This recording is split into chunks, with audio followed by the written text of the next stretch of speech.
Each time I do it, I rationalize in my head that it is okay. My conscience feels better that way. For if I didn't, I would suffer. I would suffer from the thought that everything in my life was corrupt and that my existence was rotten to the core. Sometimes I am hot, and sometimes I am cold. There's two sides to a coin. I'm not naive. I know what I do is wrong, but at least there is some value to being honest. People every day go through their lives, putting on a facade that they are upright citizens, when deep down they are plagues to society. For me, I know I'm bad, and I don't try to hide it. I see no point to that.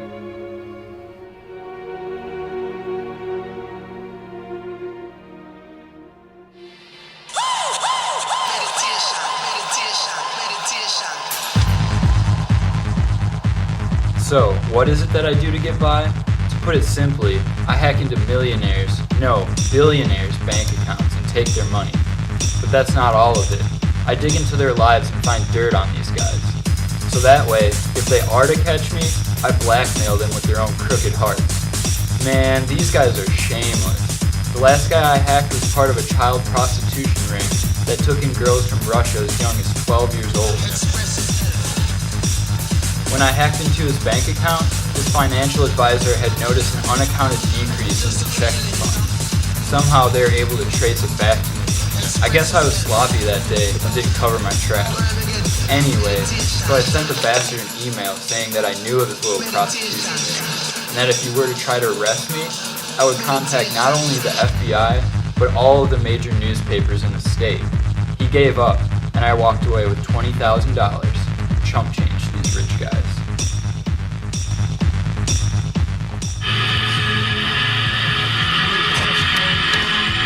Alright, where should I go?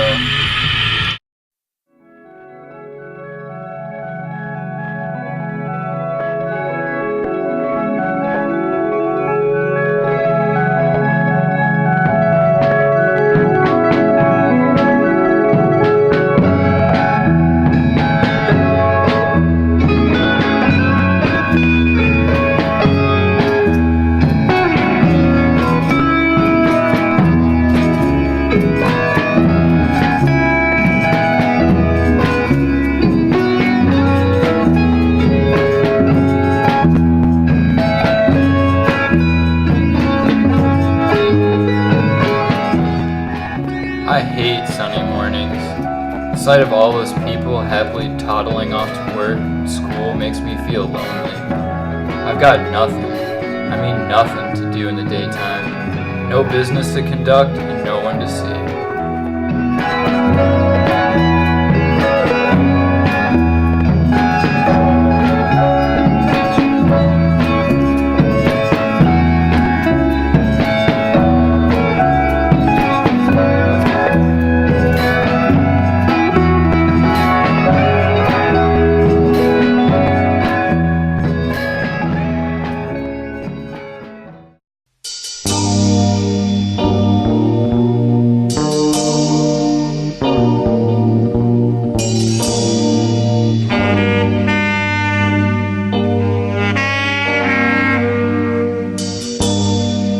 I continued to read the newspaper to kill some time when I saw this attractive young girl sitting on a wooden bench reading.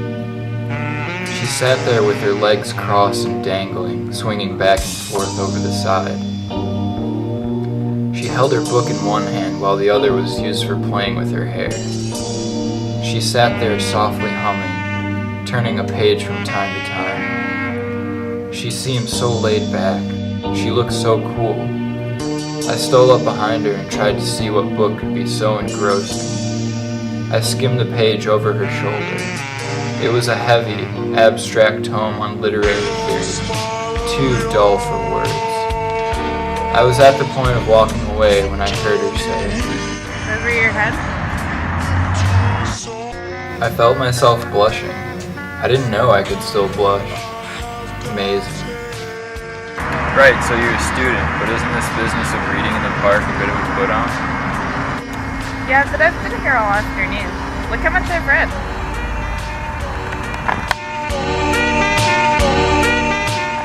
How could you read this so quickly? Because I don't understand any of it either. That's why. I'm not gonna read any more tonight, though. What are you up to? Nothing. Stay and talk for a bit, huh? Sure.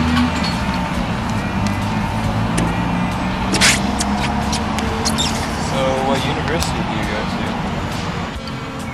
I suppose that's your pickup line.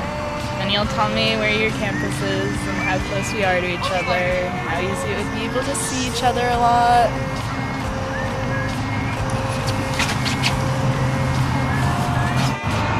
Do I look like a student? I'm an ex-con from the world of the computer arts. At the moment, I'm trying my hand at blackmail. I don't give a damn what you are. I really couldn't care less. We sat there in silence for what seemed to be an eternity, gazing contentedly at the setting sun and the rapidly approaching darkness. The clouds were still visible and quite magnificent.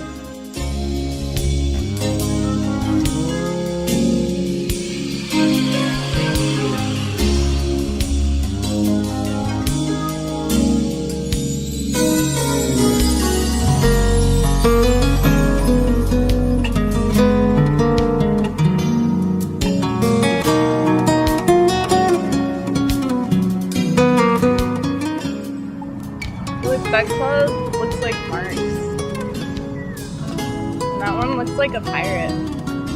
Don't you think?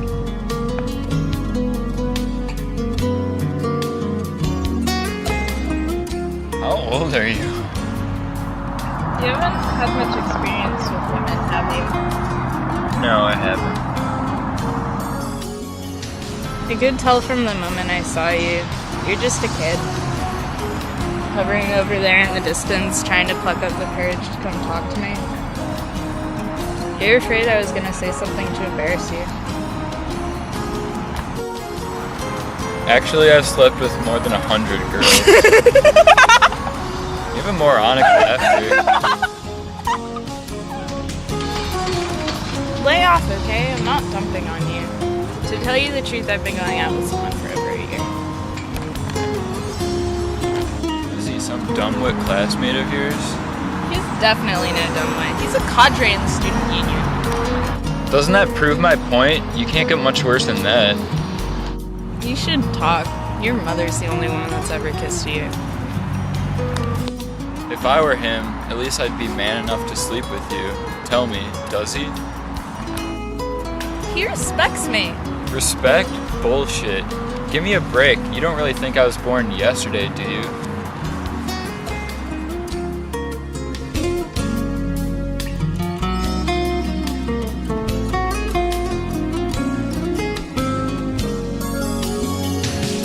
So that's it. You don't smoke, but you'll read in the park. You're really not as trendy as you look. Cut the crap, give me one.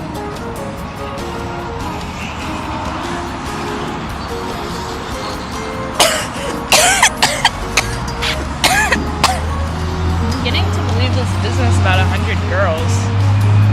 Hey, it's the gospel truth. You know what they call me? Shotgun.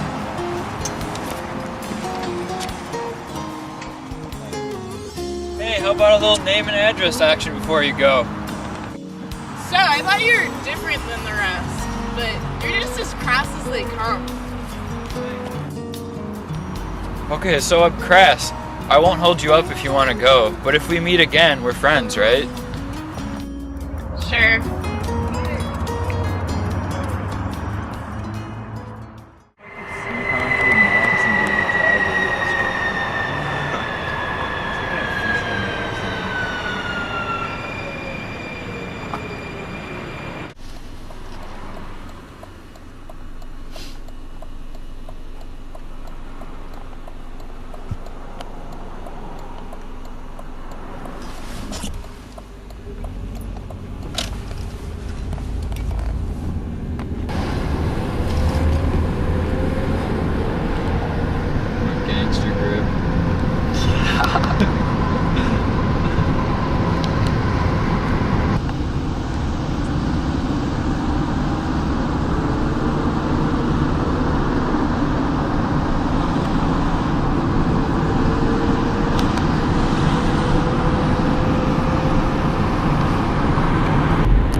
did you see that one? That woman was unreadable, like a walking Mona Lisa. I love mysterious women, man. Yeah, she's got the face, but her butt's double the size of Mars.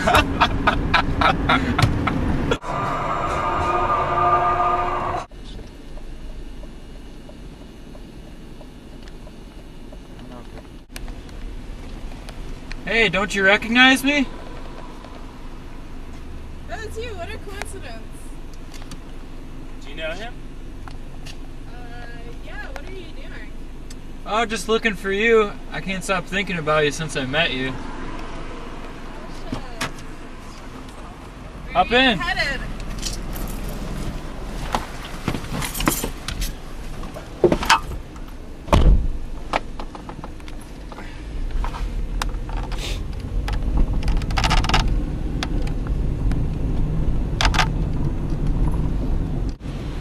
Oh, by the way, I'm Zhang Ming, and this is my friend Fang Fang.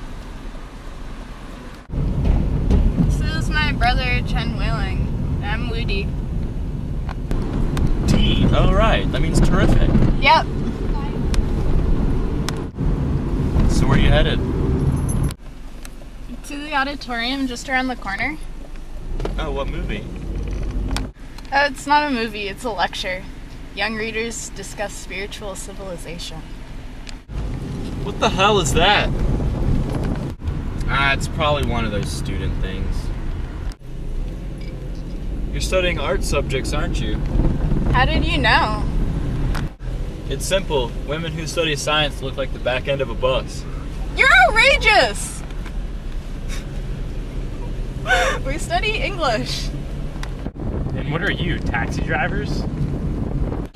He told me he slept his way through the phone book.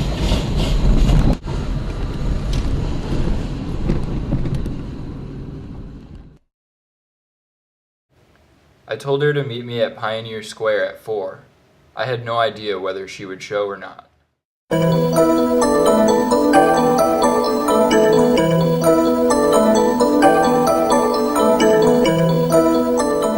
So we sat through that silly little lecture. As soon as the first speaker came out, Fang Fang and I burst out laughing. They all spoke very forcefully, dramatically waving their hands about and shouting so loudly that the veins in their necks and faces bulged. As for content, it was all the standard bullshit about how young people should study hard and love their country and such. I'd heard it all a million times before. When some slick young man took the stage and started rabbiting on about how the young people of today should cultivate the flowers of love, I laughed so hard I almost wet my pants. We also met her boyfriend. What a goof! I think we embarrassed Wu Di. I don't really care though. It was a nice fall day. People watching has always been one of my favorite hobbies. I looked down at my wrist, realizing I had left my watch at Fang Fang's. I could tell it was past 4. I stood up and looked around. In the distance I saw a girl in a blue jacket and skirt running in my direction. She slowed down, looked around. Her gaze passed right over me, but I didn't call out to her. Slowly, she ambled over to where I was standing.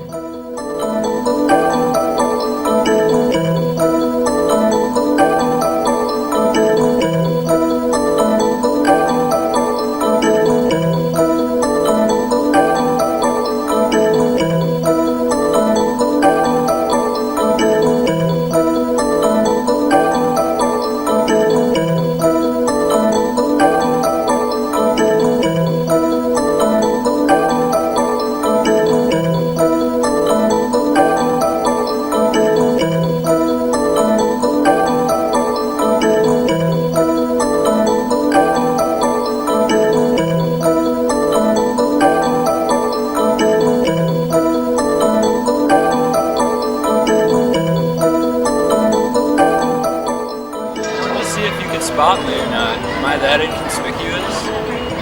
You're 10 minutes late. No, I'm not! Give me a break. I didn't think you'd show. Why not? I thought your friends were bound to say all sorts of bad things about you.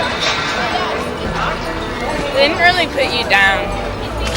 They just didn't want to be around you. They thought you were a really clever person, just really self-destructive. And what did Chen Wailing say? Go on. It's not nice. Oh, come on. What do I care about what people say about me? She said you were a shamelessly mock the dregs of society. But really, you did treat her kind of bad.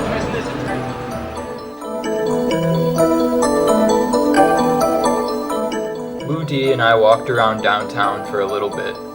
We walked slightly apart from each other, but there were so many people and vehicles about that we were either always being separated or we kept bumping into each other, so it was quite natural for her to take my arm. I didn't have any job planned for the evening, so I could spend it with her. To tell you the truth, the only thing I had in mind was getting her into the sack.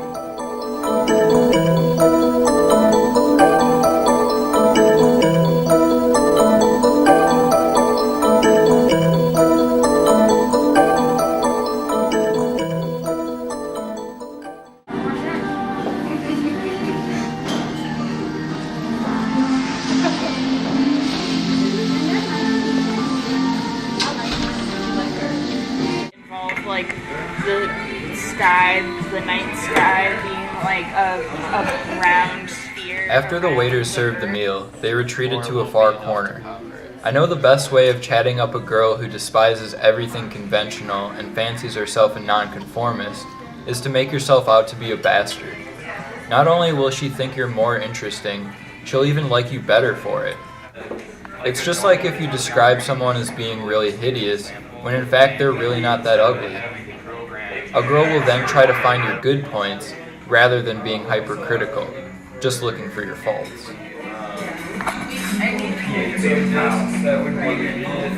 I'm greedy, a sex maniac, and a complete moral wipeout. Every day I hack businessmen's bank accounts and blackmail them if they try to arrest me. I'm a criminal at large. You'd be doing everyone a service if you reported me to the police. I could tolerate from the beginning. I'm actually an undercover police officer. I have you under surveillance. You got a tape recorder in your handbag, right? You bet. That waiter over there is yours, right? Yeah. Do you think the lectures yesterday were really that unbearable? Oh, they weren't that bad. To be able to go on and on about things like that is sort of a talent in itself. You looked as though you despised a lot of us. I just thought it was a bit beneath you university students to like that kind of thing. All this crap about how to study, how to fall in love, that's none of their bloody business. They're all still wet behind the ears, but they're up there preaching to others. Does that mean you read and search for the truth on your own? Wrong. I'm not the kind of person to get anything out of books. Why not live the way you want to? Enjoy yourself. Go through a few hard times. Laugh a bit, cry a bit, do what moves you.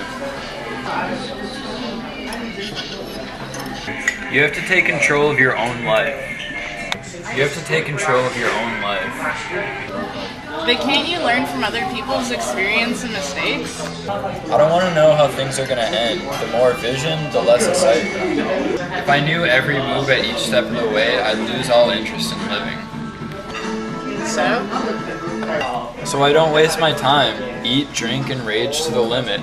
As long as you have to live, you might as well try everything, right? Stick your chopsticks into every dish at the banquet.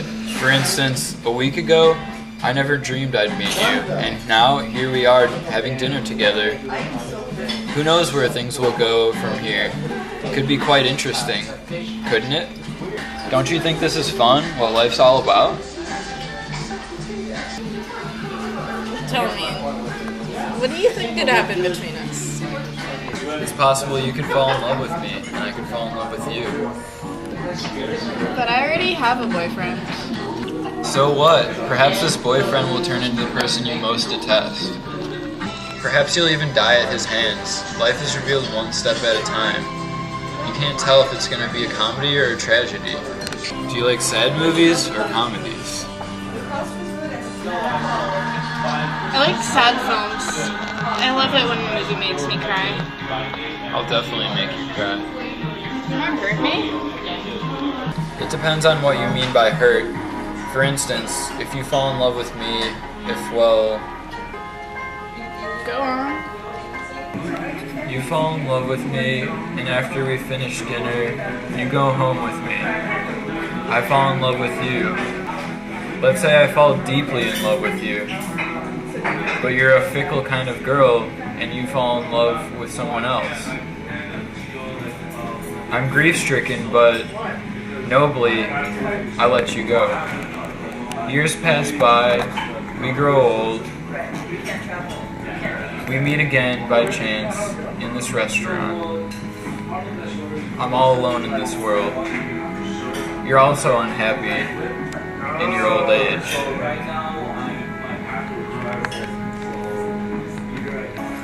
You feel sentimental about times past. You cry.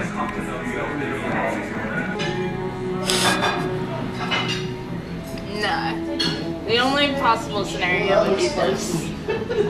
I fall in love with you. You don't love me. I die for you. We laughed, and when the waiter came with the bill, Woody insisted on paying. In order to preserve her dignity and to make this scheme of mine seem more innocent, I let her do as she wanted. It got dark fast, so we headed back to Fang Fang's apartment. Fang Fang's apartment was the usual thing: thin walls and hot, stuffy rooms. It was very easy getting her to take her clothes off. So as to give her a bit more courage, I left the lights off. She really was quite cool and composed about the whole thing. Actually, when kissing her, I even thought she seemed quite experienced. Of course, she told me it was her first time, and I said it was my first time too. Afterward, she wept in silence. I didn't hear anything. The room was pitch black and I couldn't see anything either, but I could tell something was wrong. She hadn't lied to me after all. I touched her face. It was soaked in tears.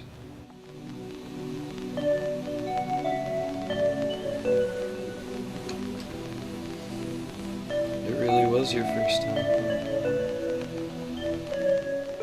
She didn't say anything. I felt a little alarmed. I knew what the first time would mean to her. Things didn't look too good for the future. She could make things complicated. I didn't love her. I didn't love anyone. Love is such a ridiculous word. Although I often use it, I say it in the same easy way I do a word like shit. I woke up feeling groggy the next morning. I looked up at the girl sitting next to me. I didn't feel a thing for her. She hadn't slept all night.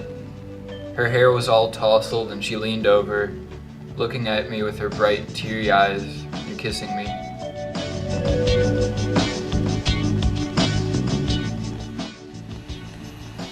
Do you love me? I was thinking of how I could get rid of her.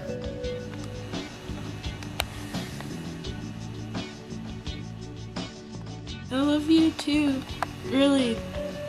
You don't know how much I love you. Yeah, I know.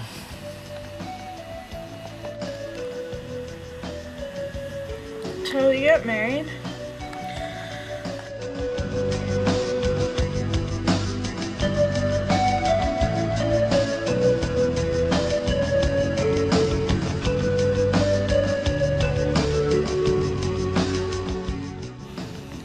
The two of us will be so happy together. We'll make you so comfortable. We'll never quarrel. Everyone will be so envious of us. Do you want a boy or a girl?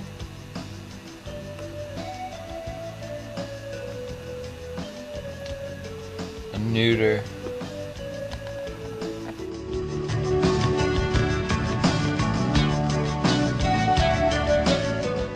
A neuter. You're horrible!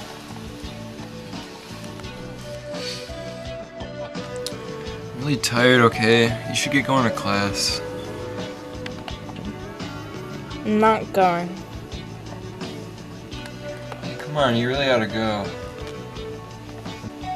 I don't want to go. I want to stay here and look at you. call you this afternoon. Don't be cross. I'm only thinking of you.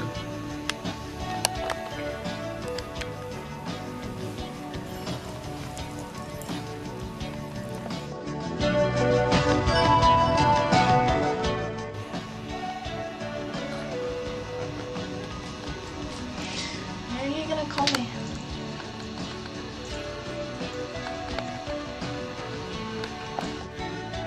When I get up.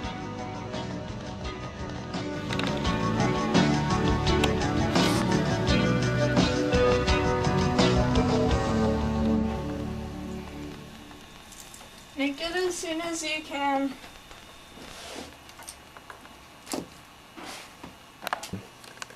See you. Bye.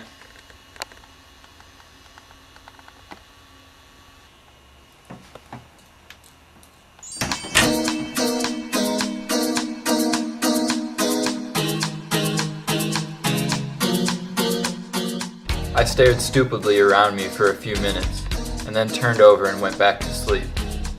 In the blink of an eye, Wu Di was to be on the streets, running wild, hustling day after day. Well, one day she couldn't take it anymore, and took the rope to her neck. If I had known the deep misery I would cause Wu Di in the future, I wouldn't have slept with her. I wouldn't have spent 1 ounce of life on her.